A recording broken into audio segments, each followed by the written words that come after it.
Hey everybody, this is Dustin, Rubber Specialist. So I'm just over here catching Jim and Aaron, and they're in the process of installing a Roadmaster kit on a Grand Design Solitude. And so this is just another example of extra steps that we take during the service that a lot of people don't catch or know that we're actually doing. Typically, the U-bolts for 9/16 come in two sizes, and sizes are typically too long.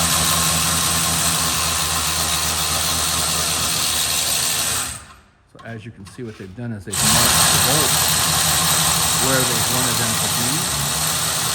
And they are running the nuts down to where they're going to go ahead and know where they're going to cut them off at.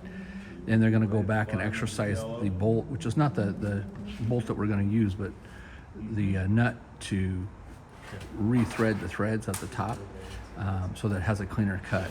And then they'll finish it off and reinstall it. But I just wanted to show you an example. So they are using a DeWalt grinder and a DeWalt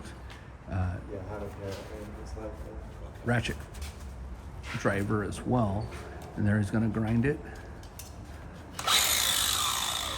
And so Jim's actually teaching Aaron how to do this so that in the future that he'll be able to accomplish it by himself. Is that where you want it? Yeah, that looks good. Make sure that your saw is flat. Hold pressure on it, and you can start it.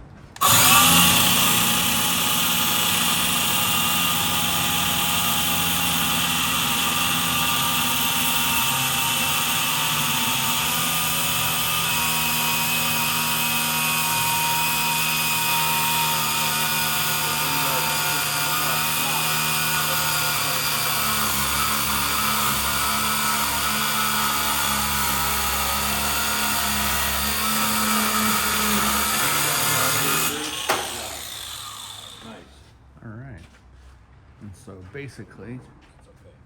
That's why we if have I can squeeze in here. Okay. Good job. Same thing on this one. So when you put the tool on, you can lay it. Use the nut as a guide, but you don't want to cut that thread. You want to come up to one. And so anyways, stay tuned for more. So there's Dustin, a California Rubber Specialist, showing you that, doing some on-the-job training and what we do for the extra steps on a Roadmaster kit. Now, some places go ahead and, just throw in the longer nut or the bolt for the U-bolt and not, cut them down the correct size. We've seen that before, and that's something that we don't like to do. And then also recently, there's been a change on the Roadmaster plate. So they knocked the plates down so you can add bigger bolts. So that's what we're doing. So a lot of the times the U-bolts have been 1/2 inch, and so we've been upgrading them to the 9/16 to make it heavy duty. So thanks so much for watching, and have a great day. This is Dustin, your RV Specialist.